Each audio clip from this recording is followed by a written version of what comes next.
Good morning students. तो पिछले lecture में मैंने कुछ प्रॉब्लम्स दिया था होमवर्क के लिए। तो जैसा कि मैंने देखा कुछ स्टूडेंट्स ने बना करके भेजे थे, तो कुछ लोग नहीं भेजे। जो नहीं भेजे हो सकता है कोई इम्पोर्टेंट काम में बिजी रहे होंगे, है ना। खैर कोई बात नहीं है, जो बनाए वो भी अच्छे, जो नहीं बनाए वो भी अच्छे, लगे रहिए। चलिए, मैंने देखा था कुछ स्टूडेंट कहीं कहीं कुछ दिक्कत कर दिया था सवाल को बनाने में। जरा इसको हम थोड़ा सा हिंट दे देते हैं, है ना। देखिए, फर्स्ट एंड लास्ट कर देता हूँ। 3 प्रॉब्लम दिया था मैंने, है ना। उसमें पहला और लास्ट वाला कर देता हूँ, है ना। फिर से अपना ट्राई कीजिएगा आज, है ना। चलिए, कहा था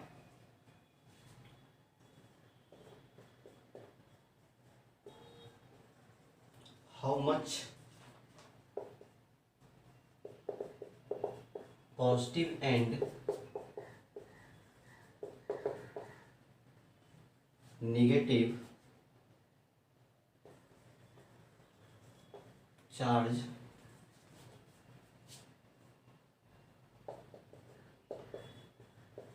is there in a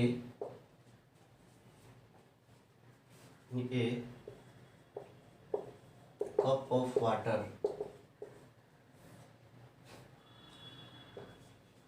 कहता है कितना पॉजिटिव एंड नेगेटिव चार्ज होगा एक कप ऑफ वाटर में, है ना। एक कप वाटर है, इसमें कितना पॉजिटिव एंड नेगेटिव चार्ज होगा। देखिए, एक कप का स्टैंडर्ड वजन जो होता है उसमें जो लिक्विड डालते हैं, तो 1 कप का जो स्टैंडर्ड मास होता है लिक्विड का वो होता है 250 ग्राम, है ना। इसको याद रखिएगा। एनसीईआरटी में सिर्फ भी ऐसे ही दे दिया है ना। लेकिन कहीं भी यदि 1 कप ऑफ वाटर बोले या जो भी बोले, कुछ ही बोले, कोई भी सब्सटेंस मटेरियल बोले उसमें, है ना, लिक्विड बोले, तो याद रखिएगा 1 कप का मतलब क्या होता है 250 ग्राम, है ना। स्टैंडर्ड जो होता है वो 250 ग्राम होता है। चलिए, तो बोलता है कितना निगेटिव एंड पॉजिटिव चार्ज होगा, है ना, 1 कप ऑफ वाटर, है ना। यही सवाल था। देखिए जरा इसको हम बताते हैं, कैलकुलेशन कर लीजिएगा, है ना। चलिए,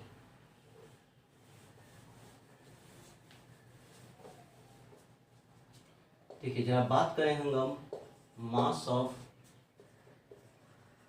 एक कप ऑफ वाटर का, तो कितना कहा जाएगा 250 ग्राम, है ना, 250 ग्राम। क्या करेंगे, पहले क्या करना है, वाटर है ना, तो कुछ इस तरह से मैंने बोला था आपको, है ना। वाटर है तो हमें निकालना है, चार्ज निकालना है। 250 ग्राम वाटर में चार्ज निकालना है, तो पहले क्या करेंगे, एन की संख्या पता होना चाहिए। यदि एन पता हो जाएगा, चार्ज पता हो जाएगा, क्योंकि हम जानते हैं क्यू बराबर क्या होता है प्लस माइनस एन ही, है ना। तो पहले हम एन खोजेंगे। नंबर ऑफ इलेक्ट्रॉन कितना होगा 250 ग्राम ऑफ वाटर में, है ना। 250 ग्राम वाटर में कितना इलेक्ट्रॉन की संख्या होगी ये निकालेंगे। अब ये कैसे निकलेगा, तो पहला काम हम क्या करेंगे, नंबर ऑफ मोल निकाल देंगे। कितना में 250 ग्राम। फिर क्या करेंगे, नंबर ऑफ मॉलिक्यूल्स निकाल लेंगे, ठीक है, कितना में, तो यही में। फिर क्या करेंगे, नंबर ऑफ मॉलिक्यूल्स निकल जाएगा, है ना। तो जितना नंबर ऑफ मॉलिक्यूल्स आएगा उसको एक वाटर के मॉलिक्यूल्स के इलेक्ट्रॉन, है ना, नंबर ऑफ इलेक्ट्रॉन से क्या करेंगे, मल्टीप्लाई कर देंगे। वो हमारा क्या निकल जाएगा, टोटल नंबर ऑफ इलेक्ट्रॉन निकल जाएगा, है ना। अब बस गुना कर देंगे। तो देखिए, तो पहले इसका हम जानते हैं नंबर ऑफ इलेक्ट्रॉन्स कितना हो जाएगा, बताइए कितना है, 2 को है ना। कितना होता है हाइड्रोजन का एटॉमिक नंबर 1, तो 2 × 1 प्लस ऑक्सीजन का कितना हो जाएगा 8, है ना। कितना हो जाएगा 10 इलेक्ट्रॉन्स, ठीक है। फिर बात किया जाए यहाँ पर, है ना, मॉलिक्यूलर वेट का बात किया जाए। मॉलिक्यूलर वेट ये कैसे निकलेगा, तो हो जाएगा 2 × 1 प्लस ऑक्सीजन का कितना होता है 8 × 2 = 16, है ना। तो हो जाएगा 16 = कितना मिलेगा 18 ग्राम, हो गया। चलिए, ये हमारा निकल गया number of electron and number of molecular weight निकल गया, है ना। चलिए अब हम निकालते हैं नंबर ऑफ मोल कितना होगा 250 ग्राम में, ठीक है। तो कहना है नंबर ऑफ मोल जो हो जाएगा, है ना, वह कितना हो जाएगा, क्या होता है फॉर्मूला होता है गिवन वेट बटे क्या बोलते हैं हम लोग, मॉलिक्यूलर वेट, है ना। अब यहाँ से क्या हो जाएगा, है ना, कितना है गिवन वेट 250 ग्राम, 250 बटे मॉलिक्यूलर वेट कितना आया है 18, ठीक है। सॉल्व कर लीजिए इसको। तो मान लेते हैं सॉल्व करने के बाद कितना आ गया x, ठीक है। नंबर ऑफ मोल क्या मिल गया x, है ना। तो अब यहाँ से कैसे फाइंड करना है हमें, कुछ चीज़ तो से निकाल लीजिए, है ना। अब x मोल मिल गया, सॉल्व कर लीजिए इसको, है ना। x मोल मिल गया तो इतना मोल में कितना मॉलिक्यूल्स होगा वाटर का, है ना। तो याद रखना है एक मोल में जो नंबर ऑफ मॉलिक्यूल्स होता है वो किसके बराबर होता है, एवोगाड्रो नंबर के बराबर है, जो कितना होता है 6.023 इंटू 10 पावर कितना 23, है ना। तो याद रखना है चूँकि 1 मोल जो होता है 1 मोल बराबर कितना होता है 6.023 इंटू 10 पावर कितना हो जाएगा 23 मोलिक्यूल्स, है ना। ये तो पता हम लोग केमिस्ट्री में पढ़े होंगे, है ना। चलिए अब यहाँ से हम बात किया जाए, हम जो लिया जाएगा अप्रॉक्स वैल्यू हम लेंगे यहाँ पे, ये जो भी अपन ले लीजिएगा, है ना। तो यहाँ से कितना मिलेगा मेरे को, मिलेगा इसीलिए नंबर ऑफ मॉलिक्यूल्स जो मिलेगा वह कितना हो जाएगा, बोलिए क्या बोलेंगे, एक मोल में इतना, तो x मोल में कितना, तो x इंटू इतना क्या कहा जाएगा, x गुने 6.023 इंटू 10 टू पावर कितना हो जाएगा 23। ये क्या निकल जाएगा मेरा, नंबर ऑफ मॉलिक्यूल्स निकल जाएगा। नहीं अब बताइए, कहने का मतलब ये हो गया 250 ग्राम वाटर में इतना मॉलिक्यूल्स होगा, है ना। H2O का जो है कितना मॉलिक्यूल्स होगा, यहाँ पर कितना मॉलिक्यूल्स है H2O कितना है, एक मॉलिक्यूल्स है। ऐसा ऐसा कितना मॉलिक्यूल्स मिलेगा, इतना मॉलिक्यूल्स मिल जाएगा। नहीं अब बताइए एक मॉलिक्यूल्स के पास कितना इलेक्ट्रॉन है 10, एक मॉलिक्यूल्स के पास कितना इलेक्ट्रॉन है 10, है ना। तो इतना मॉलिक्यूल्स के पास कितना इलेक्ट्रॉन हो जाएगा, तो इतना इंटू 10, है ना। तो कहेंगे इसीलिए टोटल नंबर ऑफ इलेक्ट्रॉन्स जो हो जाएगा वो कितना हो जाएगा बताइए। तो कहेंगे कितना इंटू 10 कर देना है, 10 गुने x गुने 6.023 गुने 10 के पावर कितना हो जाएगा 23 हो जाएगा। अब जरा ध्यान दीजिए इसको सॉल्व कर लीजिएगा, ठीक है। तो ये नंबर ऑफ क्या निकल, इलेक्ट्रॉन्स निकल जाएगा। अब टोटल नंबर ऑफ इलेक्ट्रॉन्स निकल गया हमारा ये, तो Q बराबर क्या होता है Ne। तो कहेंगे इसीलिए, है ना, टोटल पॉजिटिव एंड, है ना, negative charge is given by Q बराबर, देखिए पॉजिटिव लेना है तो प्लस Ne कर देना है, ठीक है। निगेटिव लेना है तो क्या बोलेंगे माइनस Ne कर देना है ना। तो यहाँ से आप बोल दीजिए डेट, है ना, क्योंकि जितना पॉजिटिव उतना नेगेटिव होगा, सीधा बोल दीजिए प्लस माइनस क्या बोलते हैं Ne, है ना। नंबर ऑफ इलेक्ट्रॉन्स क्या निकल गया ये वाला, तो कहना है 10 गुने x गुने 6.023 इंटू 10 टू पावर कितना हो जाएगा 23, है ना, इंटू ई का वैल्यू कितना होता है, तो 1.6 इंटू 10 टू द पावर कितना हो जाएगा -19 कूलम, है ना। अब जो आएगा वही हमारा क्या हो जाएगा, इतना कूलम क्या आ जाएगा, क्या हो जाएगा इतना कूलम, आंसर हो जाएगा। इस तरह से बनाइएगा, ठीक है। चलिए छापिए जल्दी।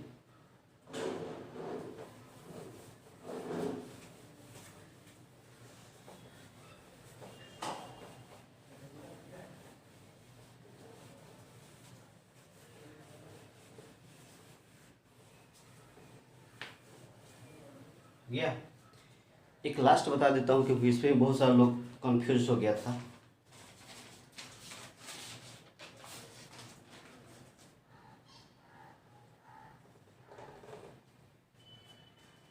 कहता है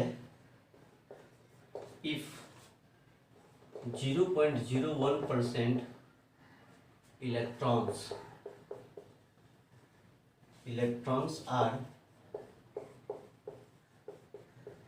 removed from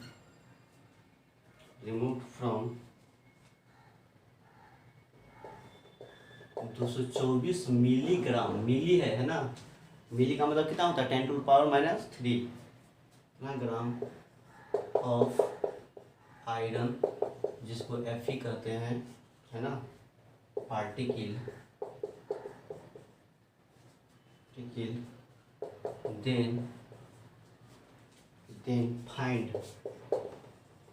then find the charge developed.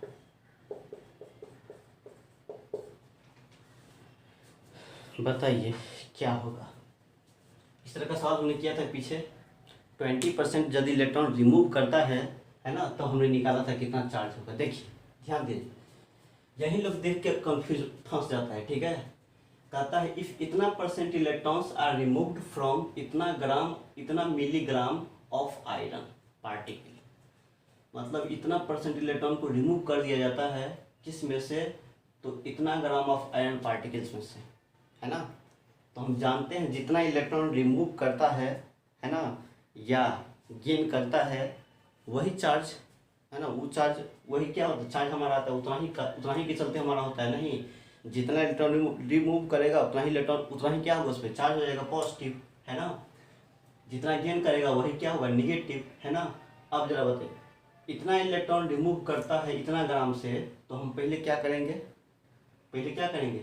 ये तो मास सब दिया हुआ है ना, तो पहले हम क्या करेंगे, वही प्रोसेस करेंगे। पहले इतना ग्राम में टोटल कितना इलेक्ट्रॉन होगा, टोटल नंबर ऑफ इलेक्ट्रॉन निकालेंगे, किसमें, 224 मिलीग्राम आयरन में टोटल नंबर ऑफ क्या करेंगे, इलेक्ट्रॉन्स निकालेंगे। तब उसका क्या करेंगे, 0.01% इलेक्ट्रॉन को रिमूव कर देंगे। नहीं, मतलब जितना टोटल नंबर ऑफ इलेक्ट्रॉन्स आएगा उसका 0.01% निकाल लेंगे, और उसी n के चलते क्या करेंगे, चार्ज निकाल देंगे। वही हमारा क्या हो जाएगा, आंसर, है ना। इतना परसेंट के चलते निकालना है ना। यदि खाली बोलते इतना ग्राम में कितना चार्ज होगा, तो टोटल के चलते निकाल देते थे। नहीं, पीछे परसेंटेज वाला नहीं था, तो क्या करते थे, बोलता था इतना मिलीग्राम आयरन है तो हमें टोटल चार्ज निकालिए। तो क्या करते थे, टोटल नंबर ऑफ इलेक्ट्रॉन निकाल करके फिर इसे गुना कर देते थे। नहीं, लेकिन यहाँ पर टोटल निकाल करके उसका इतना परसेंट ले लेंगे, और तब जो n आएगा ना, उसका इसे गुना करके हमारा चार्ज निकल जाएगा। चलिए जरा बनाते हैं इसको। देखिए तो पहला बात, आयरन है Fe, ये तो एटम है ना। बताइए, तो इसका कहेंगे एटॉमिक नंबर या नंबर ऑफ इलेक्ट्रॉन कहा जाएगा। इसमें नंबर ऑफ इलेक्ट्रॉन वो कितना कहा जाएगा, कितना होता है, 26 होता है ना। फिर कहेंगे एटॉमिक मास जो होता है, उसका वो कितना होता है, एटॉमिक मास कितना बोलेंगे, 56 ग्राम हो जाएगा ना। चल, अब यहाँ पर फिर वही काम करने जा रहे हैं। ठीक है, फिर टोटल नंबर ऑफ इलेक्ट्रॉन्स निकालते हैं, तब उसका 0.01% ले लेंगे। ठीक है, चलिए, कहना है नंबर ऑफ मोल जो हो जाएगा वो कितना हो जाएगा, बताइए कितना दिया था, कितना ग्राम बोला था, 224 मिलीग्राम दिया है। नहीं, तो हो जाएगा कितना, 224, है ना, 224 मिलीग्राम, है ना। अब बट्टे कितना बोला है यहाँ पे, 56 ग्राम, है ना। देखिए ये कैंसिल हो जाएगा, ये कैंसिल हो जाएगा 4 से, मतलब 4 × 10 के पावर, मिली का मतलब कितना होता है, 10 के पावर माइनस कितना होता है, 3, है ना। तो ये हमारा क्या निकल गया, नंबर ऑफ मोल। ठीक है, चलिए अब हम क्या निकालना है, टोटल नंबर ऑफ एटम जो हो जाएगा, कितना एटम हो जाएगा, तो क्या करेंगे, नंबर ऑफ मोल को इससे गुना कर देना है। तो हो जाएगा 4 × 10⁻⁻ कितना हो जाएगा, -3 हो जाएगा, इंटू 1 मोल में कितना होता है 6.023। तो हम सीधा ऐसे लेते हैं 6 गुने 10 के पावर कितना लेते हैं 23। कैलकुलेशन को आसानी के लिए है ना, आसान हो इसलिए हम ऐसा ले रहे हैं, ठीक है। एग्जाम में मत लीजिएगा, ठीक है। 6.023 लेना है, हम अपना ले लिया आसानी के लिए। अब यहाँ से कितना हो जाएगा 6 चौक 24 इंटू 10 टू दी पावर 23 है, यहाँ पर कितना हो जाएगा यहाँ से 20 हो जाएगा। चलिए इतना एटम होगा हमें कितना में, तो 224 मिलीग्राम में। अब कहेंगे इसीलिए टोटल नंबर ऑफ इलेक्ट्रॉन्स जो हो जाएगा वो कितना हो जाएगा, तो बताइए। एक एटम में 26 इलेक्ट्रॉन है, तो इतना एटम में कितना हो जाएगा, इतना एटम में इंटू 26, तो कहना है 24 गुने 10 टू दी पावर कितना हो जाएगा 20 गुने कितना हो जाएगा 26 हो जाएगा। चलिए इसको थोड़ा और सिंप्लीफाई कर लीजिए या रहने दीजिए, है ना, कोई दिक्कत नहीं है। अच्छा ये हमारा निकल गया टोटल नंबर ऑफ, क्या निकल गया इलेक्ट्रॉन्स, किसमें, तो 224 मिलीग्राम में, है ना। अब जरा ध्यान दीजिए, कहता है इफ 0.01% इलेक्ट्रॉन रिमूव्ड, इतना रिमूव्ड कर देता है, नहीं दिखाई दे रहा है, क्या कहता है इफ 0.01%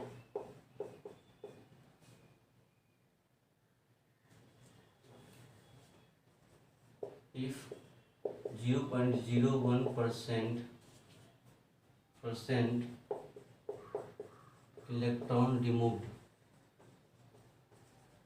है ना, तो क्या हो जाएगा बताइए। टोटल इतना है, तो हमारा जो n का वैल्यू आएगा, है ना, n, इसको मान लेते हैं हम, क्या मान लेते हैं n मान लेते हैं, ठीक है n। तो ये हमारा क्या आ जाएगा n डैश, है ना, n डैश। तो कितना आया है 24 into 10 to the power 20 into कितना 26 गुने कितना बोला है 0.01% बट्टे कितना, परसेंटेज का मतलब बट्टे में 100, है ना। चलिए अब सॉल्व कीजिए इसको, तो कितना हो जाएगा हमारा, मिलेगा कुछ इस तरह से, 2 जीरो यहाँ कट जाएगा, तो क्या मिलेगा, इस दशमलव को हटा दीजिए, ठीक है। तो कुछ इस तरह से मिलेगा 24 गुने 26 गुने 10 के पावर कितना हो जाएगा 20, है ना, इंटू हो जाएगा यहाँ से 1 बटे कितना हो जाएगा 4 गो जीरो हो जाएगा ना, दशमलव कट जाएगा। तो अब यहाँ से कितना मिलेगा 24 गुने 26 गुने 10 टू दी पावर कितना हो जाएगा बोलिए, 4 कटेगा तो कितना हो जाएगा 16 हो जाएगा ना। ये क्या निकल गया हमारा n डैश।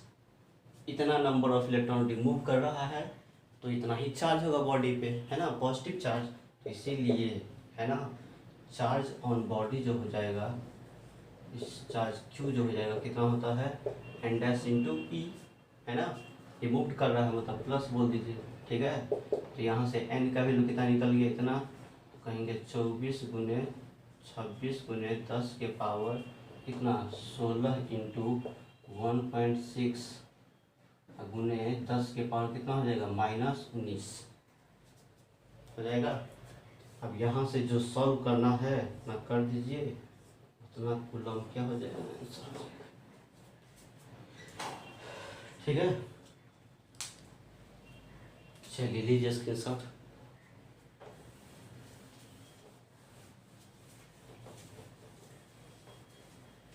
तो ये सब जो भी था प्रॉब्लम, है ना, बेसिक कॉन्सेप्ट ऑफ चार्जर पे था, है ना। इतना सारा प्रैक्टिस कर लिया, अब कहीं कोई दिक्कत नहीं होगा इस समय, है ना। जो भी कॉन्सेप्ट पढ़ाया गया है चार्ज से रिलेटेड सबको याद रखिए, सब काम देगा, इसलिए बताया गया है। चलिए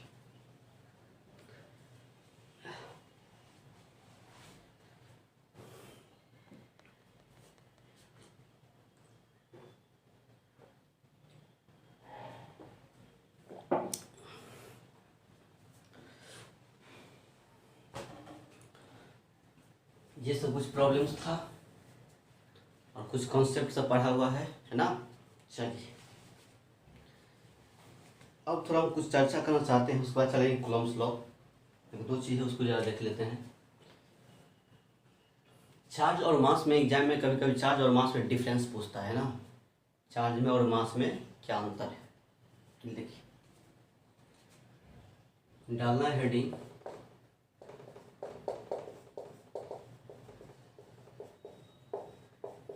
difference between charge and mass. Charge और मास में क्या अंतर है, ठीक है। चलिए इसको टेबल बना दीजिए, ठीक है। कुछ इस तरह से हमेशा डिफरेंस जब भी लिखेंगे ना टेबलर फॉर्म में लिखना है ना, तो ज़्यादा मार्क्स मिलता है।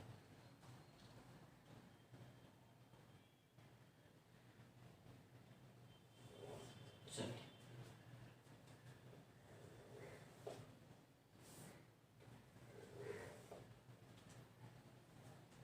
इसमें बोल देना है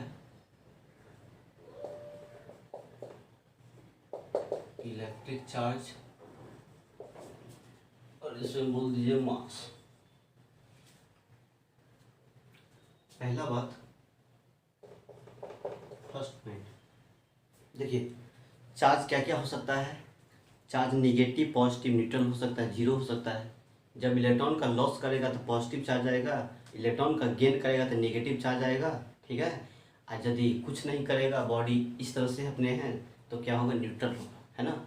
जब लॉस करेगा ना गेन करेगा तो बॉडी क्या कहलाएगा, न्यूट्रल कहलाएगा। इसलिए चार्ज में भी पॉजिटिव नेगेटिव एंड जीरो। तो पहला पॉइंट इंपॉर्टेंट है, लिख लीजिए। कहना है इलेक्ट्रिक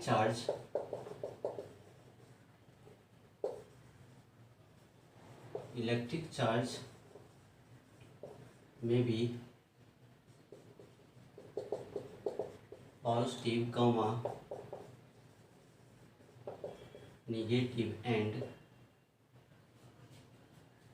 पॉजिटिव नेगेटिव और जीरो, ठीक है। तो पहला पॉइंट इसका मास में, मास क्या होगा, तो मास ऑलवेज क्या होता है, पॉजिटिव, है ना। कभी भी आप सामान खरीदने जाते होइएगा दुकान पे तो क्या बोलते हैं, -2 kg चावल दीजिए, बोलते हैं क्या, हाँ क्या बोलते हैं, 2 kg चावल दीजिए, है ना। या बोलते हैं कहीं तार खरीदने गया तो क्या बोलते हैं, माइनस कुछ भी, मतलब तेल ले लिया तो क्या बोलते हैं, माइनस इतना लीटर दे दीजिए, नहीं बोलते हैं, ठीक है। मास जो होगा हमेशा क्या होता है, पॉजिटिव, है ना। कहना है mass of body is always positive.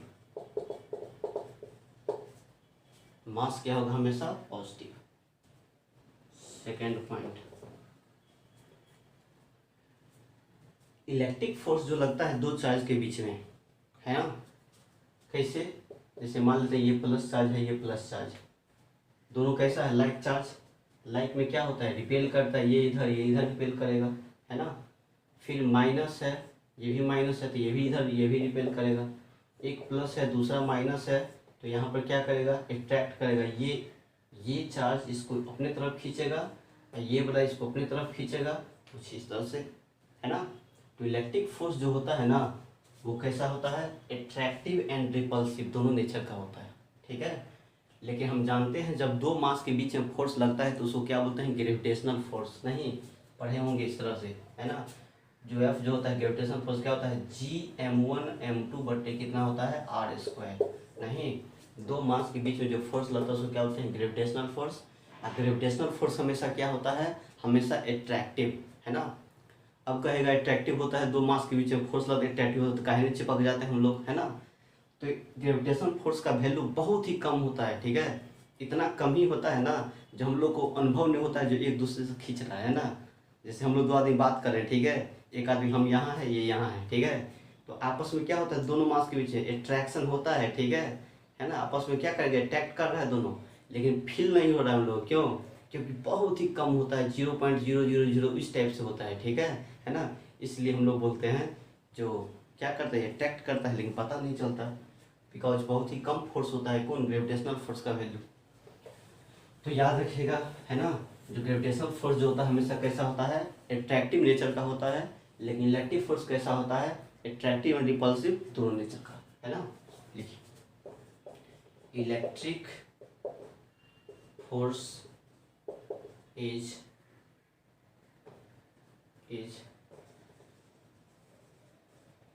May be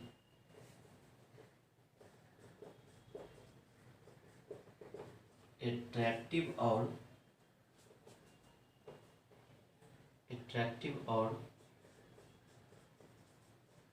repulsive इन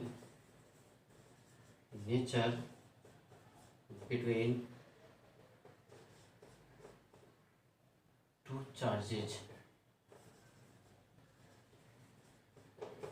ठीक है, कहने का मतलब क्या हुआ, इलेक्ट्रिक फोर्स कैसा होता है, एट्रैक्टिव होगा और रिपल्सिव होगा, है ना। बट ग्रेविटेशनल फोर्स कैसा होगा दो मास के बीच का, तो attractive nature. But gravitational force between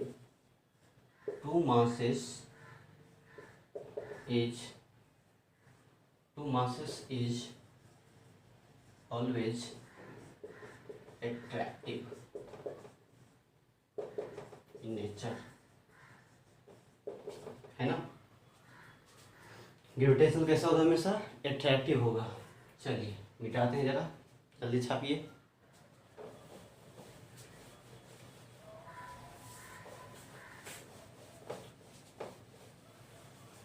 सही में ऑनलाइन में बड़ा दिक्कत होता है ना, क्योंकि यहाँ पर कोई रिस्पांस देने वाला है ही नहीं। क्लास में जैसे हाँ हाँ हाँ हाँ हाँ हाँ करता था, लेकिन यहाँ पर कोई है ही नहीं। बस सिर्फ अकेले बोलना पड़ता है, अकेले समझना है, अकेले बोलना है ना।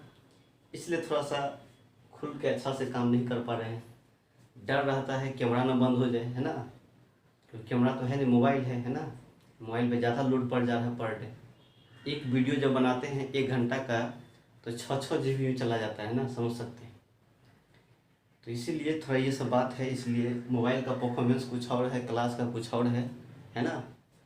वही चीज़ सब जब ऑफलाइन पढ़ाते तो और मज़ेदार होता है ना। यहाँ पर कुछ आपस में हम लोग बातचीत भी करते हैं, यहाँ पर किससे बात किया जाएगा, कोई नहीं है ही नहीं, कोई अकेले बोलना पड़ता है। चलिए नेक्स्ट रेफरेंस है, अगला है क्या नंबर, तीसरा नंबर। इसी तरह से बना दीजिए। थर्ड नंबर कहता है charge does not depends on mass. Charge mass पे डिपेंड नहीं करता है ना। यदि किसी बॉडी पे चार्ज है, बताया था चार्ज इज इनवेरिएंट। इनवेरिएंट का मतलब होता है ना, यदि किसी बॉडी के पास चार्ज है ना, बॉडी मूव करता है तो वेलोसिटी पे डिपेंड नहीं करता है। ऐसा नहीं जो इसके पास 10 कूलम चार्ज है, जब मूव करना शुरू कर दिया तो घट करके 5 हो जाएगा, है ना। या जब स्पीड में चलना शुरू कर दिया तो चार्ज बढ़ जाएगा, ठीक है। तो चार्ज जो होता है हमेशा कैसा होता है, इनवेरिएंट होता है, does not depends on velocity of body, है ना। तो कहना है charge does not depends on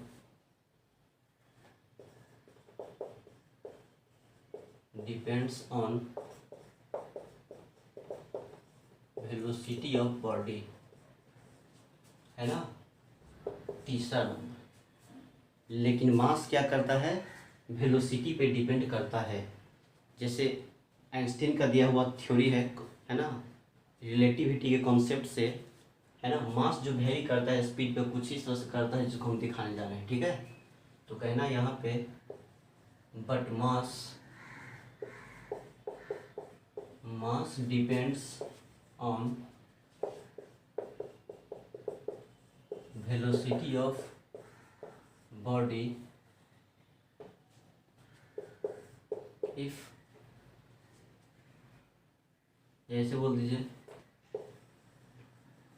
mass of body increases with its velocity, है ना। वेलोसिटी के साथ क्या करता है, मास इंक्रीज करता है या डिक्रीज करता है, ठीक है, वेरी करता है ना। एज इट इज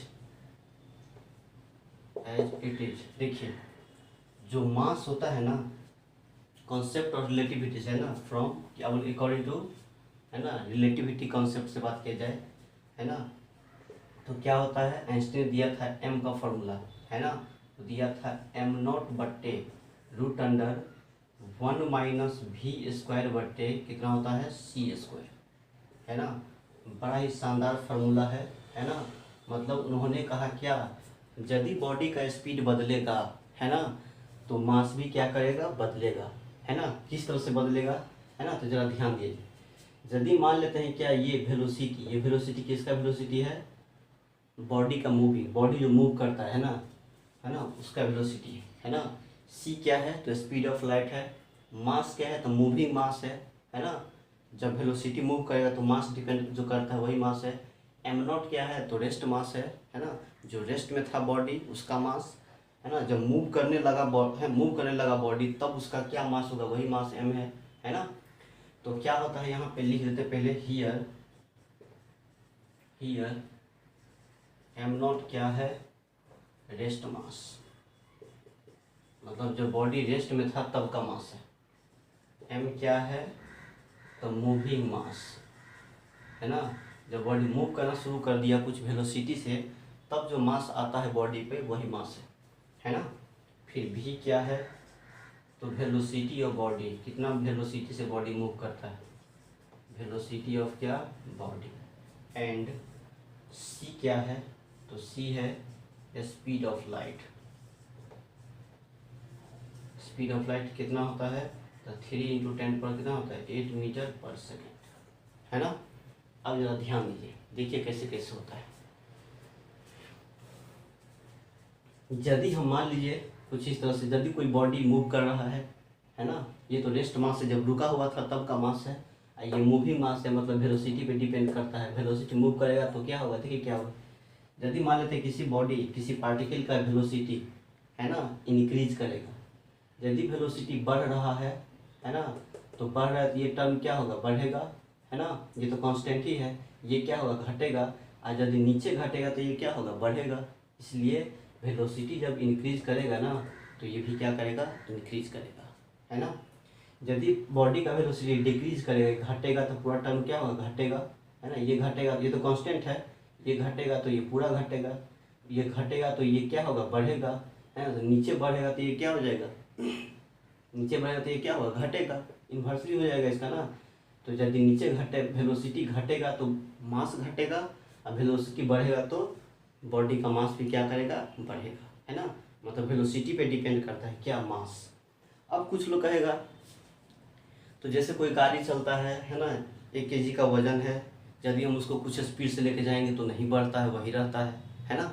तो इसलिए रहता है ना, इसलिए ऐसा होता है क्योंकि पता है क्या होता है, ये है ना वेलोसिटी, ये तो बॉडी का वेलोसिटी कितना हो सकता है वेलोसिटी, लेकिन नीचे में देख लीजिए कितना है वेलोसिटी, 3 × 10⁸ नहीं, कितना बड़ा स्पीड है, नहीं, है ना।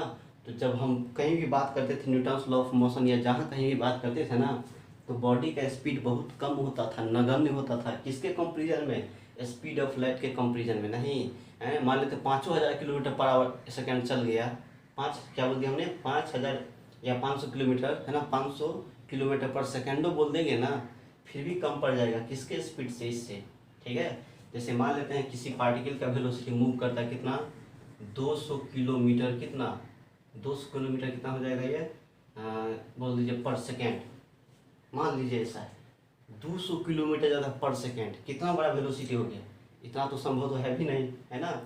अब जरा ध्यान दीजिए, डालिए तो यहाँ पर क्या हो जाएगा, डालिए क्या हो जाएगा, यहाँ पर क्या हो जाएगा, तो 200 का स्क्वायर कर लीजिए, निकालिए, तो हो जाएगा 200 का स्क्वायर कितना हो जाएगा, 2 दूनी 4, है ना, 1 2 3 4, कितना हो गया। अब बट्टे सी का वैल्यू कितना हो जाएगा, 3 पे 8 को 0, 1 2 3 4 5 6 7 8, डालिए जरा इसका, है ना, ये हो गया इतना, और उसका फिर स्क्वायर है, उसका क्या है स्क्वायर, बताइए कितना हो जाएगा यहाँ। ये काफ़ी बड़ा है, ये काफ़ी छोटा हो गया, नहीं तो इसका वैल्यू कितना हो जाएगा, 0, है ना। अब ये पूरा टर्म 0 हो जाएगा, है ना। तो एक में से 0 गया तो क्या बचेगा, एक, एक का स्क्वायर रूट क्या हो जाएगा, एक, है ना। क्या बचेगा, m बराबर क्या होगा, m0 में हो जाएगा। कहने का मतलब क्या होता है, इसलिए कोई भी बॉडी कितना भी स्पीड से मूव करता है यहाँ पर ना, तो हम लोग क्या करते हैं, स्पीड हम लोग का इतना कम रहता है इसके कंपेरिजन में, जो बॉडी जितना रेस्ट में था मास वही मूव करता रहता है ना।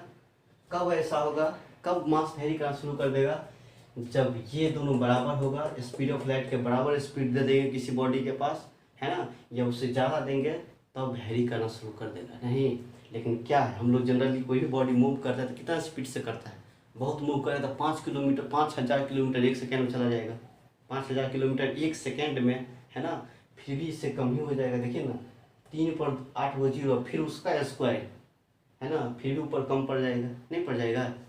इसीलिए जहाँ भी उन्हें बात करते हैं, हम लोग फिजिक्स में पढ़ते हैं या कहीं भी बॉडी के मास के बारे में चर्चा करते हैं ना, तो क्या होता है, कम ही पड़ जाता है हम लोग का, ठीक है ना। मतलब वो बहुत कम स्पीड होता है, किसके कंपेरिजन में, स्पीड ऑफ लाइट के कंपेरिजन में। इसीलिए, है ना, जो हमारा मास जो होता है वो वेरी नहीं करता है ना, नहीं करता है। लेकिन रिलेशन से हम लोग समझते हैं, जो मास किस पर डिपेंड करता है, वेलोसिटी पे, ठीक है। चलिए इसको नोट कर लीजिए, स्क्रीनशॉट लीजिए, तीसरा पॉइंट हो गया, है ना। चलिए मिटाते हैं इसको, तीसरा नंबर पॉइंट में छापना ऐसे ही। तो याद रखिएगा, कहिएगा हम दौड़ेंगे तो मास हमारा बढ़ जाएगा, घट जाएगा, नहीं, तो नहीं घटे बढ़े, क्यों, क्योंकि हमारा कितना स्पीड से दौड़ेंगे, कितना स्पीड दौड़ सकते हैं आप, स्पीड ऑफ लाइट काफ़ी ज़्यादा है ना, हम कितना से दौड़ सकते हैं, जितना भी दौड़ेंगे ना कम पड़ जाएगा, ठीक है। इसीलिए हम लोग का मास वेरी नहीं करता है, मान के चलते हैं जितना रेस्ट में था उतना ही मूव करता तो है ना। चलिए नेक्स्ट पॉइंट, क्या नंबर, 4 नंबर, कहना है charge is always conserved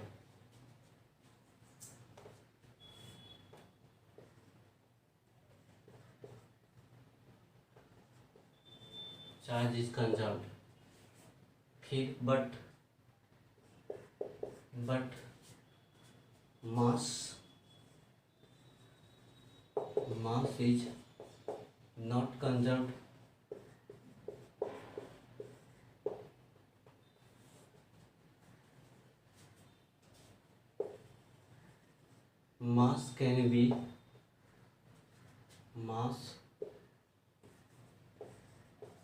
mass can be changed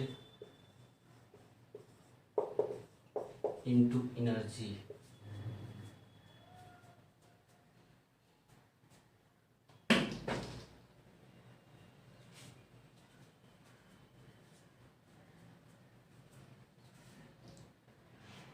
लाइनें कट गया है ना, थोड़ा देखिए, ध्यान से देखिएगा। मास कैन बी, आगे लाइन है ना, कट गया था, लाइन ही कट गया था। चलिए चौथा प्रॉपर्टी, चौथा डिफरेंस क्या कहता है, चार्ज इज कंजर्व्ड। चार्ज क्या होता है, हमेशा कंजर्व रहता है ना, मतलब जितना इनिशियली रहता है सिस्टम का, जितना चार्ज इनिशियली होता है उतना ही क्या होता है ना, फाइनली भी सिस्टम का चार्ज क्या होता है उतना ही रहता है, ठीक है। बताया था कंजर्वेशन ऑफ चार्ज, नहीं, total charge of an isolated system is क्या, कंजर्व्ड, है ना। मतलब इनिशियल चार्ज जितना होगा किसी सिस्टम का उतना ही क्या होता है फाइनल का, है ना। लेकिन मास जो होता है, मास is not conserved, it can be changed into energy and vice versa, है ना। मास एनर्जी रिलेशन से हम लोग जानते हैं, आइंस्टीन ने दिए थे, E इक्वल टू mc², नहीं, मतलब मास को हम एनर्जी में कन्वर्ट कर सकते हैं या एनर्जी को मास में कन्वर्ट कर सकते हैं, ठीक है।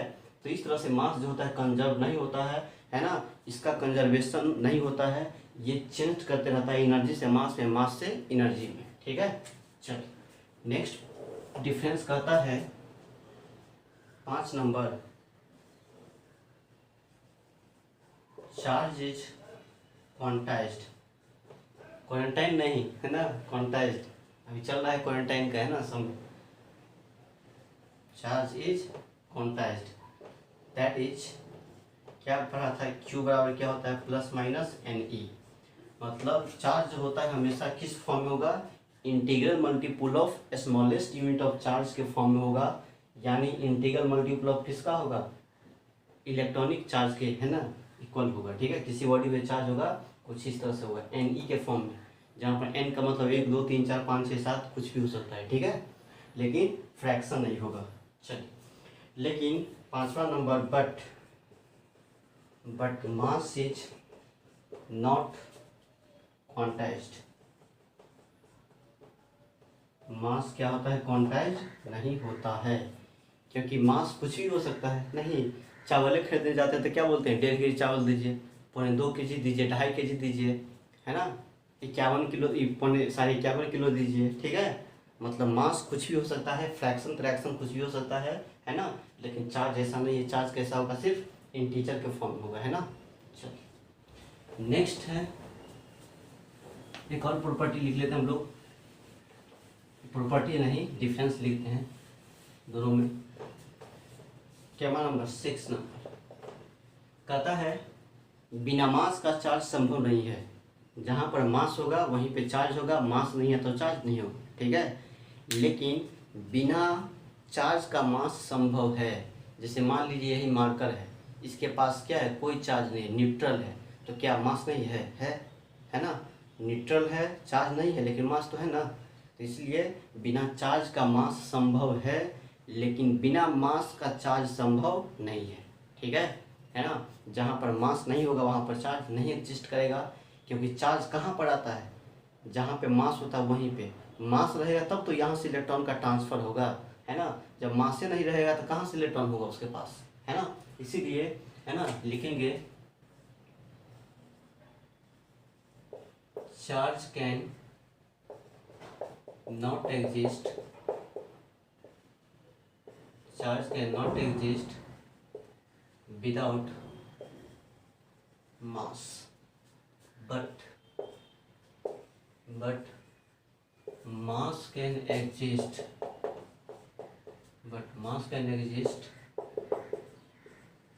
Without charge. लेकिन मास एग्जिस्ट करेगा बिना चार्ज का।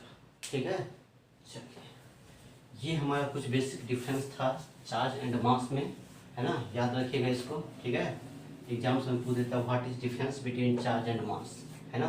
तो कहीं भी डिफरेंस लिखना है ना तो इस तरीक़ा से लिखना है ना, कॉलम बना देना है लेफ्ट राइट करके, एक साइड चार्ज एक साइड मास, है ना।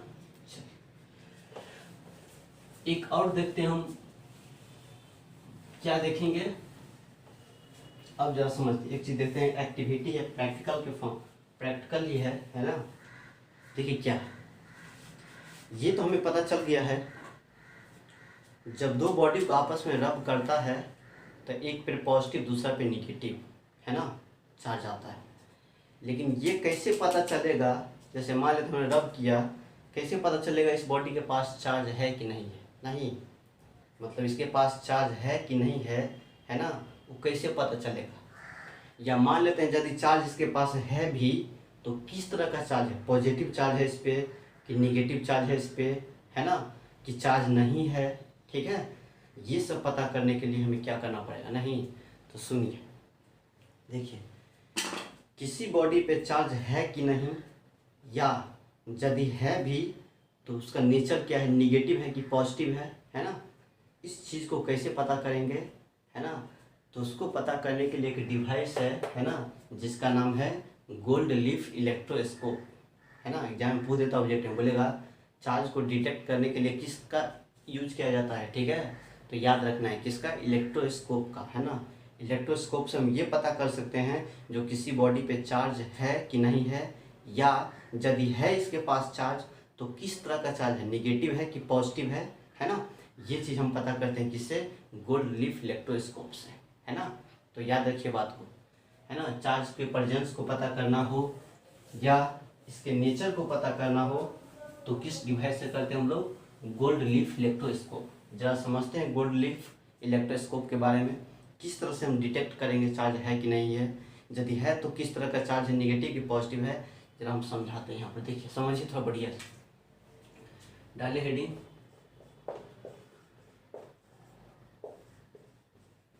गोल्ड लीफ इलेक्ट्रोस्कोप, ये प्रैक्टिकल है ना। देखिए क्या काम है इसका, ये काम क्या करता है, तो किसी बॉडी पे चार्ज है कि नहीं है उसको डिटेक्ट करता है, पता लगाता है ना।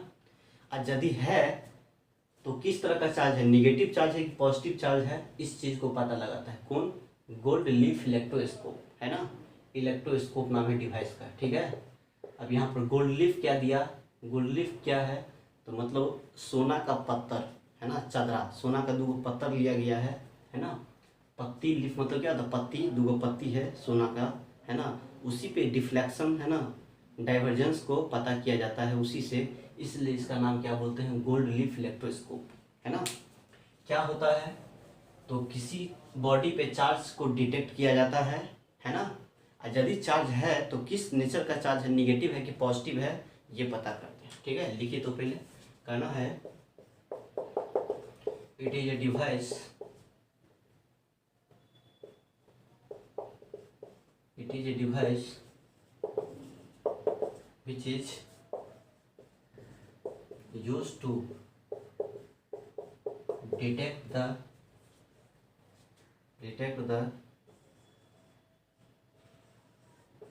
charges and its nature on a body, है ना। क्या कहता है गोल्ड लीफ इलेक्ट्रोस्कोप, क्या है, ये एक डिवाइस है, एक इंस्ट्रूमेंट है जो क्या करता है, जिसका यूज किया जाता है किसके लिए, तो चार्ज को डिटेक्ट करने के लिए, पता लगाने के लिए, है ना, या एंड इट्स नेचर एंड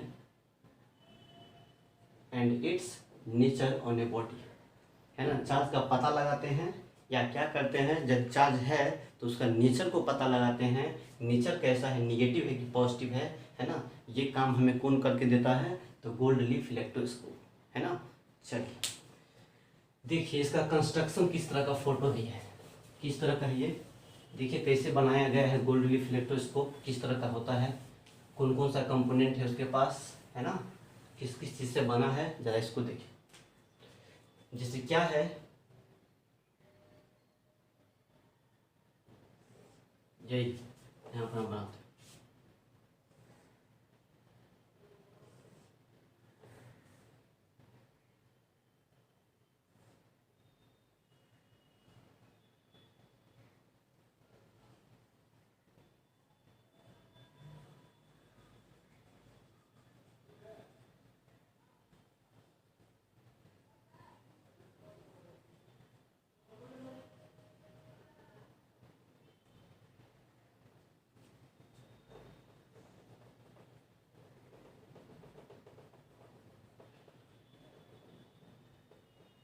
देखिए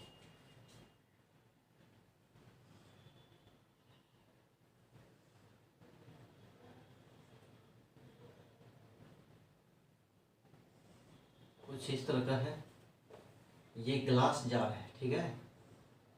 यहाँ पर एगो ढक्कन लगा दिया है, इसमें क्या किया है, एक मेटल का रॉड है,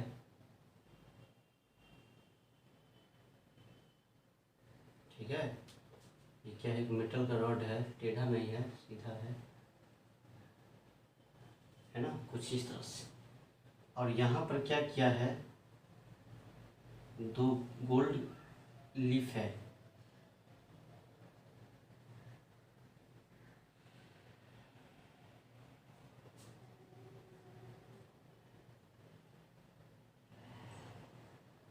कुछ इस तरह का,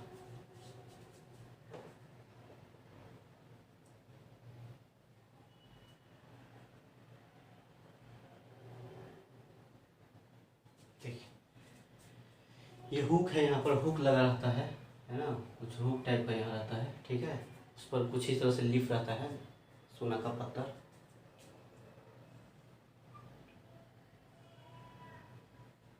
है ना।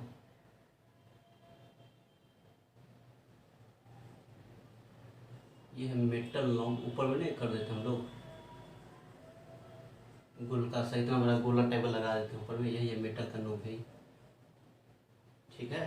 चलिए यहाँ पर क्या कर दिया जाता है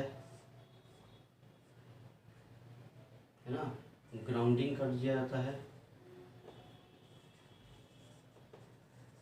ताकि कुछ चार्ज आ जाए यहाँ पे तो हो जाए। ये जो है क्या है, ये ग्लास जार है ना। ये क्या है, मेटल रॉड है और यहाँ पर कुछ इस टाइप का रहता है लगा हुआ, जिसको रबर स्टॉपर कहा जाता है, इंसुलेटर का रहता है ना, ढक्कन लगा दिया जाता है ना। इसको क्या बोलते हैं, रबर स्टॉपर। इसको क्या कहा जाता है, तो ये है मेटल नोब।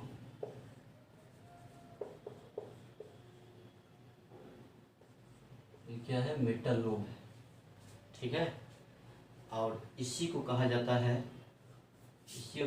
है गोल्ड लीफ, सोना का पत्थर, यही है, ठीक है। ये जो है ना, ये दोनों क्या है, गोल्ड लीफ, कुछ इस तरह से है, गोल्ड लीफ है ना। तो इसमें सोना का पत्थर का यूज़ किया गया, इसलिए इसको क्या बोला जाता है, गोल्ड लीफ इलेक्ट्रोस्कोप, है ना। और ये जो हमारा बन के तैयार हो गया, इसी को क्या कहा जाता है, इलेक्ट्रोस्कोप कहा जाता है, ठीक है। इलेक्ट्रोस्कोप कहते हैं गोल्ड लीफ इसलिए क्योंकि ये जो काम होता है, डाइवर्जेंस जो देखते हैं, चार्ज है कि नहीं है, वो कहाँ से पता चलता है, तो यहीं से पता चलता है ना। जो कि किसका बना हुआ होता है, गोल्ड लीफ का, सोना का पत्थर का बना होता है, इसलिए इसका नाम क्या बोलते हैं हम लोग, गोल्ड लीफ इलेक्ट्रोस्कोप, ठीक है। चलिए अब देखिए क्या क्या है, कौन कौन सा कंपोनेंट है। ये है मेटल नोब, धातु का है ना, जो ऊपर में टोपी टाइप का लगा दिया है, ठीक है। यहीं पे टच करेंगे, कोई बॉडी लाएंगे ना, जैसे ये बॉडी चार्ज है कि नहीं है, तो यहाँ पे जाकर हटाएंगे, यहाँ पे है ना। ये भी मेटल है, सब मेटल है, ये भी सब मेटल है ना। तो इसमें सटाते हैं बॉडी को, ठीक है। तो ये मेटल नोब है। ये रॉड जो है, ये यहाँ से यहाँ तक क्या है, मेटल का रॉड है ये, है ना। ये रबर स्टॉपर है, प्लास्टिक का ढक्कन लगा दिया है ताकि इधर से उधर चार्ज ना हो पाए, है ना। फिर ये क्या है, ग्लास जार है। ग्लास जार ही क्यों यूज किया, टीन का कहीं ले लिया, स्टील का क्यों नहीं ले लिया, तो ग्लास जार इसलिए लिया क्योंकि ये ट्रांसपेरेंट है, नहीं है ना। किसी बॉडी को सटाएंगे तो चार्ज है कि नहीं है, तो इसमें डाइवर्जेंस होगा, उसी से पता चलेगा ना। तो वही बाहर से देखने के लिए, खुले आँख से देखने के लिए, है ना, ग्लास का जार ले लिया है, ठीक है। क्योंकि जब ग्लास का जार है तो क्या वैसे ही देखेंगे तो दिखाई देगा हमको। और टीना का, चादरा का, लकड़ी का बना देंगे तो क्या अंदर में क्या हो रहा है, दिखाई देगा, नहीं देगा। इसलिए हम लोग कैसा जार लेते हैं, तो ग्लास का, ठीक है, ताकि क्लियर देखें, है ना। यहाँ पर अर्थिंग कर दिया है ताकि हो सकता है कोई चार्ज इस पे आ जाए, है ना, तो आयोनाइज ना हो, इसलिए क्या किया था, ग्राउंडेड कर दिया, जो ग्राउंड में चला जाएगा फालतू चार्ज सब, ठीक है। और ये तो सब हो गया, ये गोल्ड लीफ सोना का पत्थर है, ठीक है। तो यही किसका कंस्ट्रक्शन है हमारा, गोल्ड लीफ इलेक्ट्रोस्कोप का, है ना। अब देखिए कैसे काम करता है, थोड़ा वर्किंग को समझा देते हैं, तो हम कुछ ऑब्जर्वेशन लिखा देंगे, जो ऑब्जर्व किया हुआ चीज़ है उसको लिखा देंगे, उसको याद रखिएगा, ठीक है। चलिए हो गया। चलिए क्या होगा, देखिए क्या होता है, कैसे किसी बॉडी पे हम पता लगाएंगे जो इस बॉडी पे चार्ज है कि नहीं है, ठीक है। चलिए अब क्या है, इसको मिटा देते हैं, सब नाम तमसो हटा दे रहे हैं, ठीक है। तो समझिएगा ये सब, देखिए क्या होता है, किस तरह से पता लगाते हैं। जैसे मान लिया यही एक बॉडी है, अब इस बॉडी के पास चार्ज है कि नहीं है ना, ये कैसे पता चलेगा, तो हम क्या करेंगे, यहाँ पर ले जाएंगे, इसको सटा देंगे, इसको, ठीक है, इसे सटा देंगे तो पता चलेगा। मान लेते हैं, ठीक है, अब इस पर है कि नहीं हमको नहीं पता, मान के चलते हैं यदि इस पर कैसा चार्ज हो, पॉजिटिव, है ना। यदि क्या किया हमने, मान लेते हैं इस पर कैसा चार्ज है, पॉजिटिव चार्ज, ठीक है, कुछ इस तरह का पॉजिटिव चार्ज, ठीक है। देखिए यहाँ पर हम दो तरीका से कर सकते हैं, या तो रॉड को आप जो ऑब्जेक्ट पे देखना है चार्ज है कि नहीं, या तो सटा दीजिए इसमें, या हटा कर भी हो सकता है, कैसे, जैसे मान लेते हैं इसके पास ले गया हम बॉडी को, जिस पे देखना चार्ज है कि नहीं है, इसको यहाँ पर ले गया, है ना। तो हम जानते हैं इंडक्शन मेथड नहीं, जो हटा के रखते हैं तो कैसा घटना घटता है, इंडक्शन, और जब सटा के रखते हैं तो कैसा होता है, कंडक्शन, है ना। तो देखिए मान लेते हैं जब कोई रॉड है, यही कोई वस्तु है ना, जिसमें हमको पता करना है चार्ज है कि नहीं, तो हमने यहाँ पर ले लिया। मान लेते हैं कैसा चार्ज है, पॉजिटिव, उल्टा समझ लीजिएगा, ठीक है। अभी मान के चलते हैं पॉजिटिव, यदि मान लेते हैं इस पर पॉजिटिव रहा होगा तो क्या होगा पता है, ये रॉड तो न्यूट्रल है, जैसे इसके नज़दीक में ले जाएंगे तो ये पूरा क्या है, ये मेटल का है, सब क्या है, न्यूट्रल है, जितना ही इसके पास इलेक्ट्रॉन है उतना ही क्या है, प्रोटॉन्स है। जैसे ही चार्ज बॉडी को यहाँ पर ले गया, मान लेते हैं चार्ज है यहाँ पर ले गया, तो क्या होगा पता है, जितना भी इसके पास इलेक्ट्रॉन होगा सब कहाँ जाएगा, निगेटिव यहाँ चला जाएगा ना, अट्रैक्ट कर लेगा, निगेटिव को खींच लेगा अपने तरफ, सब यहाँ भाग जाएगा, है ना। और जितना भी पॉजिटिव होगा सब कहाँ जाएगा, सब पॉजिटिव यहाँ भाग जाएगा, सब पॉजिटिव यहाँ पर आ जाएगा, सब यहाँ पर आ जाएगा, सब यहाँ पर आ जाएगा। ठीक है, समझ आया बात। जैसे ही किसी बॉडी को ले जाएंगे, मान लिया हमने अभी चार्ज है ना, यही ले गया चार्ज है, और कुछ हटा के रखा, तो इंडक्शन मेथड से भी चार्ज आ जाता है, किसी बॉडी पे आता है कि नहीं आता है, देखा है ना, जैसे हटा के भी रख सकते हैं। तो हटा के यहाँ पर रखा तो क्या हुआ, ये पॉजिटिव चार्ज मान लेते हैं अभी है, तो जितना भी ये तो न्यूट्रल है, जितना ही इलेक्ट्रॉन्स उतना ही प्रोटॉन्स है, तो सब निगेटिव इधर चला जाएगा और सब पॉजिटिव कहाँ भाग जाएगा, इस कोना पर आ जाएगा, धकेलेगा, रिपेल करेगा, ये पॉजिटिव इस पॉजिटिव को रिपेल करेगा तो इधर आ जाएगा। अब जैसे ही इस पे आएगा तो ये गोल्ड लीफ कुछ इस तरह से है ना, कुछ इस तरह से रहता है, इस तरह से। जैसे ही यहाँ पर आएगा है ना, थोड़ा सा हटा हुआ रहता है, हमने ज़्यादा हटा दिया है ना। जैसे इस पे आएगा तो कुछ चार्ज इस पत्ती पे जाएगा और कुछ इस पर जाएगा, पॉजिटिव आएगा इधर ना, तो इधर पॉजिटिव, कुछ इधर जाएगा पॉजिटिव, इस पर भी पॉजिटिव, इस पर भी पॉजिटिव, तो प्लस प्लस में क्या होगा, ये भी प्लस ये भी प्लस में क्या होगा, रिपल्सन नहीं। तो देखता है क्या, जो ये जो पत्थर है सोना का, दोनों कैसे हो गया, ऐसे हो गया, ठीक है, ऐसे फैल गया, ऐसे फैल गया, नहीं कुछ इस तरह से देखते हैं। जैसे ही प्लस आएगा तो प्लस प्लस में क्या होगा, ये इधर रिपेल करेगा इसको, ये इधर करेगा, तो ये अभी ऐसे है तो क्या हो जाएगा, ये ऐसे हो जाएगा ना। तो यही बात है, क्या हो गया, डाइवर्जेंस हो गया इसमें, है ना। तो यदि चार्ज रहेगा ये बॉडी पे तो क्या हो जाता है ना, ये पत्थर क्या होता है, डिफ्लेक्शन होता है, डाइवर्जेंस हो जाता है। तो हम समझते हैं, बाहर से देखते हैं ना, तो देखते हैं ऐसे हो गया तो समझना अच्छा इस पर चार्ज है ना, चार्ज है, ठीक है। यदि मान लेते हैं बॉडी निगेटिवली चार्ज रहा होगा, मान लेते हैं निगेटिवली रहा होगा, तो क्या होगा इस बार निगेटिवली रहा क्या होगा, जैसे ही निगेटिव वाला रखेंगे तो सब पॉजिटिव यहाँ चला जाएगा और सब निगेटिव कहाँ चला जाएगा, यहाँ चला जाएगा ना।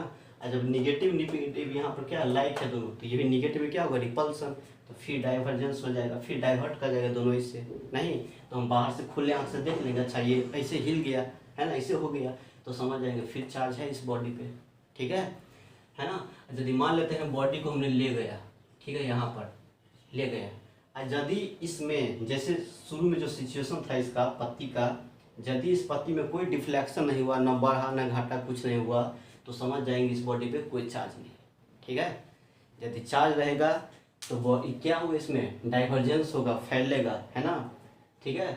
निगेटिव है या पॉजिटिव, कोनो चार्ज होगा तो क्या होगा, फैलेगा, किस तरह से तो दिखा दिया। और यदि कोनो चार्ज नहीं है तो क्या कोई फर्क पड़ेगा, नहीं पड़ेगा, क्योंकि ये भी न्यूट्रल ये भी न्यूट्रल है ना, तो कोई किसी को फोर्स नहीं लगाएगा, कोई किसी को नहीं खींचेगा, ठीक है। तो इस तरीका से क्या होता है, गोल्ड लीफ से पता चल जाता है किसी बॉडी पे चार्ज है कि नहीं है, ठीक है। चलिए, अब ये तो हमें पता चल गया किसी बॉडी पे चार्ज है कि नहीं, कैसे पता चलेगा, तो बस क्या होता है, डाइवर्जेंस होता है लीफ में, तो बाहर से देखते हैं डाइवर्जेंस हुआ तो चार्ज है, नहीं हुआ तो नहीं है, ठीक है। चलिए, अब ये कैसे पता चलेगा जो पॉजिटिव चार्ज ही है ना, और निगेटिव चार्ज ही है बॉडी पे, नहीं, तो इसके लिए देखिए क्या होता है। इसके लिए गोल्ड लीफ इलेक्ट्रोस्कोप जो होता है 3 तरह का होता है, ठीक है। एक होता है निगेटिव इलेक्ट्रोस्कोप, एक होता है पॉजिटिव इलेक्ट्रोस्कोप, एक होता है न्यूट्रल इलेक्ट्रोस्कोप, ठीक है ना। पॉजिटिव निगेटिव इलेक्ट्रोस्कोप ही होता है, ठीक है। इसका मतलब क्या होता है पता है ना। अब किसी बॉडी पे चेक करना है प्लस है कि माइनस है, इसके लिए अब क्या होता है, क्या करना पड़ता है, तो इलेक्ट्रोस्कोप जो होता है ना वही चार्ज लिया जाता है ना, उसको चार्ज कर दिया जाता है ना। अब बोलिएगा चार्ज कैसे किया जाता है, तो जब बॉडी को रब किया गया था नहीं, जैसे ग्लास रॉड को सिल्क से, तो ग्लास पर क्या होता है, पॉजिटिव, है ना, तो उसी को क्या करता है, पहले इसके पास ले जाकर सटा देता है, तो सब पॉजिटिव क्या होता है, इस पर आ जाता है, नहीं तो गोल्ड लीफ ये क्या होता है, इलेक्ट्रोस्कोप चार्ज हो जाता है, नहीं तो चार्ज हो जाता है, तो चार्ज हो गया ये। अब हम किसी बॉडी को ले जाएंगे तो इस पर पता कर देगा ये निगेटिव चार्ज है कि पॉजिटिव है, कैसे करेगा, तो देखिए हमने बता दिया इलेक्ट्रोस्कोप 3 तरीका से होता है, चार्ज किया हुआ होता है, एक पॉजिटिव होता है, एक निगेटिव होता है, एक न्यूट्रल। तो मान लेते हैं ये इलेक्ट्रोस्कोप कैसा है, पॉजिटिव इलेक्ट्रोस्कोप है, मतलब सब जगह कैसा चार्ज है, ये पॉजिटिव है ना, यहाँ भी पॉजिटिव, यहाँ भी पॉजिटिव, यहाँ भी पॉजिटिव हो गया। चलिए, ये कैसा हमारा इलेक्ट्रोस्कोप है, चार्ज इलेक्ट्रोस्कोप है ना।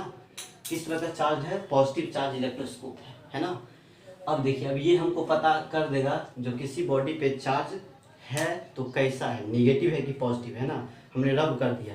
अब इस पर कैसा चार्ज है नहीं है नहीं पता चल रहा है, अब निगेटिव है कि पॉजिटिव आया, ये अब ये पता कर देगा क्योंकि इलेक्ट्रोस्कोप हमने कैसा लिया है, पॉजिटिवली चार्ज इलेक्ट्रोस्कोप ले लिया है ना। निगेटिवली इलेक्ट्रोस्कोप भी ले सकते हैं, ठीक है, तो हम खाली पॉजिटिव पे काम करते हैं, ठीक है। इसी से पता चल जाएगा आपको क्या हो रहा है ना, क्या होने वाला है।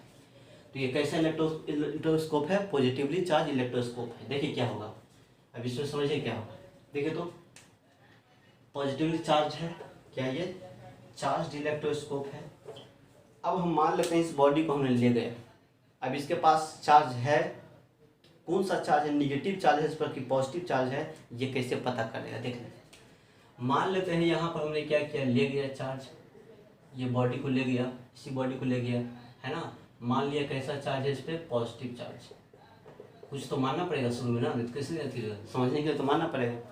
मान लिया कि इस पर पॉजिटिव चार्ज है, हमने मान लिया है ना, तो पॉजिटिव चार्ज है, हम तब कंक्लूजन बता देंगे आपको। मान लिया ये पॉजिटिव चार्ज, तो क्या होगा पता है क्या होगा, जैसे ही यहाँ पर वो और पॉजिटिव चार्ज ले जाएंगे, इस पर कैसा चार्ज है, खाली पॉजिटिव चार्ज है नहीं, कैसा है इस पर, मान लेते हैं अभी पॉजिटिव हटा दें इसको, अभी ये पॉजिटिव इलेक्ट्रोस्कोप है तो कुछ इस तरह से दोनों अपना फैला हुआ है, इतना पर दोनों कैसे है, कुछ इस तरह से फैला हुआ है, प्लस प्लस है तो कुछ इतना दूरी पे है, अपना डिपेंड कर कितना पर आ गया है, ठीक है।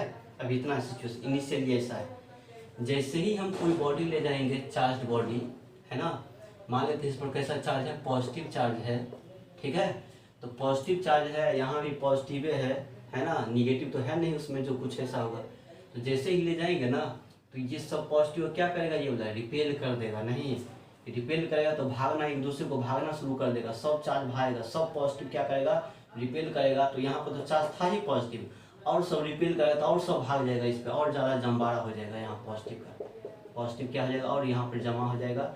और यदि पॉजिटिव ज़्यादा अमाउंट में जमा हो जाएगा तो ज़्यादा फोर्स लगाएगा तो ज़्यादा क्या करेगा, ये ज़्यादा रिपेल कर जाएगा, नहीं तो याद रखिएगा, ठीक है, ज़्यादा रिपेल कर गया, ठीक है, इस तरह से ज़्यादा रिपेल कर गया है ना, मान लीजिए। तो ये कब ऐसा हुआ है, कब ऐसा हुआ है, अभी इनिशियली कैसा था, इनिशियली ऐसा था है ना, अब जब हमने क्या किया, इसको ले गया, पॉजिटिव वाला को ले गया तो क्या हो गया, और फैल गया, क्योंकि प्लस को रिपेल करेगा तो सब प्लस कहाँ जाएगा, भाग गया यहाँ पर, यहाँ के जमा हो गया। अब ज़्यादा चार्ज जमा हो गया तो इसके चलते रिपल्सिव फोर्स क्या होगा, ज़्यादा लाएगा, कुछ ज़्यादा फैल गया, डाइवर्जेंस हो गया, नहीं।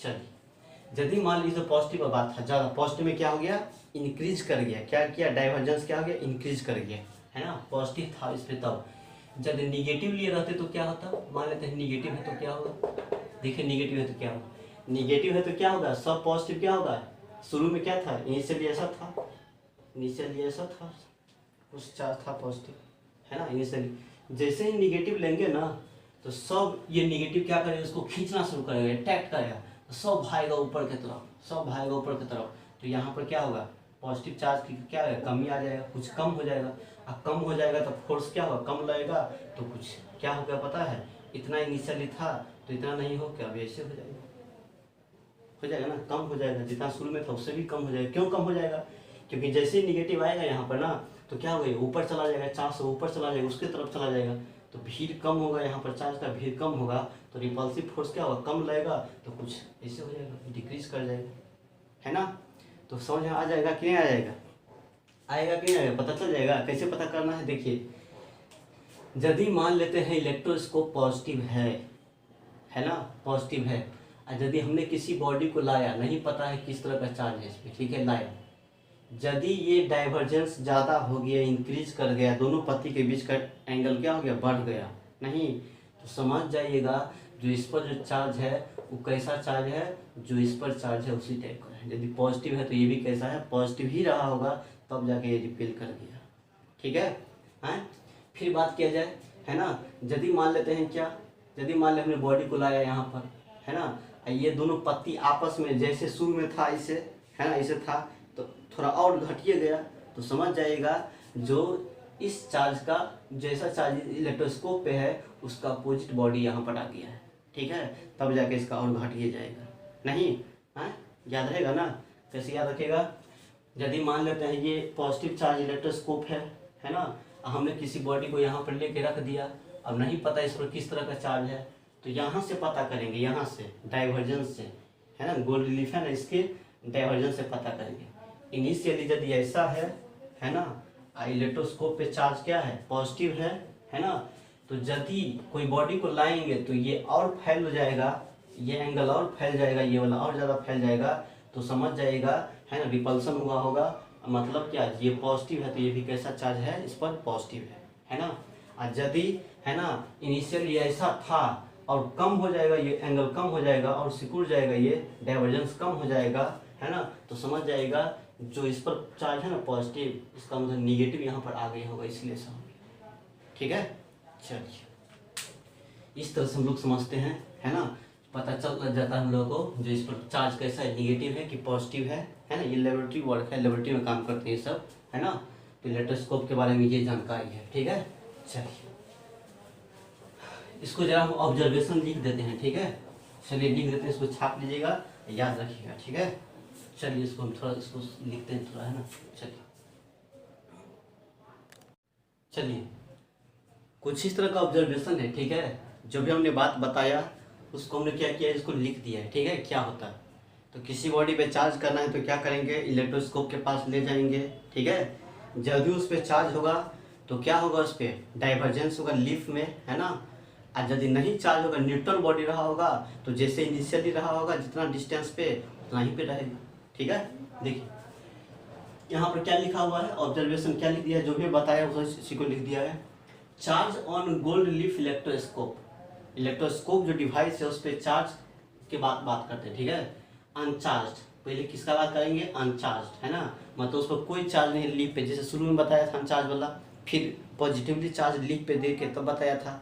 तो जब अनचार्ज है तो क्या है, देखिए यहाँ पर क्या लिख रहे हैं, effect of divergence of leaf, है ना, when the body to be tested is brought near the metal, है ना, नोब और टच द मेटल नोब, है ना, मतलब लीफ में जो डाइवर्स है ना उसके, है ना, डाइवर्जेंस पे क्या इफेक्ट पड़ेगा, किसके डाइवर्जेंस पे, लीफ पे, कब, जब जिस बॉडी को चार्ज करना उस बॉडी को जब उसके पास ले जाएंगे, नज़दीक में ले जाएंगे, है ना, या सटा देंगे। दो तरीका से काम करते हैं, या तो इंडक्शन तरीका से नोब के पास ले जाएंगे, कुछ दूर पर ही रहेगा तब हो जाएगा, या सटा के भी कर सकते हैं। ठीक है, इसलिए लिख दिया, और touched with the metal knob, है ना, क्या डाइवर्जेंस होगा, है ना, यदि अनचार्ज है कौन, गोल्ड लीफ इलेक्ट्रोस्कोप, है ना, तो लीफ पे क्या डाइवर्जेंस होगा, है ना, तो अनचार्ज है तो क्या होगा पता है, यदि लीफ में नो डाइवर्जेंस हुआ, लीफ में कोई चेंजिंग नहीं आया, जैसे शुरू में था लीफ वैसे ही है, तो समझ जाएगा बॉडी कैसा है, न्यूट्रल है।